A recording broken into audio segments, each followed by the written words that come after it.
விஷ்ணுவின் அவதாரமான ஸ்ரீராமனின் பிறந்த நாளை கொண்டாடுகின்ற ராம நவமி நாள் இன்று. வசந்த காலத்தில் வளர்ப்பிறையில் சித்திரை மாதத்தில் வரும் நவமியில் கொண்டாடப்படுகிறது ஸ்ரீராமர் பிறந்த ராம நவமி நாள்.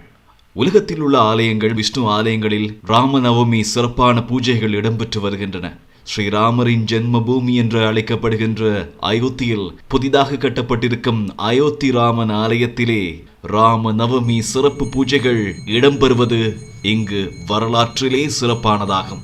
அயோத்தி ராமர் ஆலயத்திலே சூரிய திலகம் நிகழ்வு இன்று 12:16 முதல் 12:21 வரையான காலப்பகுதியிலே இடம்பெற்றது. அறிவியல், கட்டடவியல் அனைத்தும் ஒன்றிணைந்து ஆன்மீக சிந்தனையை அதிகரிக்கும் வகையில் ராம நவமி நாளிலே அயோத்தி ராமர் ஆலயத்துக்குள் செல்லும் பக்தர்களுக்கு இந்த அரிய காட்சியை காணக்கூடியதாக இருந்தது. ராமரின் பிறந்த நாளை கொண்டாடும் நாளிலே சூரிய ஒளிக்கதிர் ராமரின் நெற்றியிலே திலகம் போல படுமாறு கண்ணாடிகள் கொண்ட வடிவமைப்பு உருவாக்கப்பட்டு அயோத்தி ராமர் ஆலயத்தில் உள்ள கருவறைக்குள் வீற்றிருக்கும் பாலராமர் மீது விழும் வகையில் வடிவமைக்கப்பட்டிருந்தது.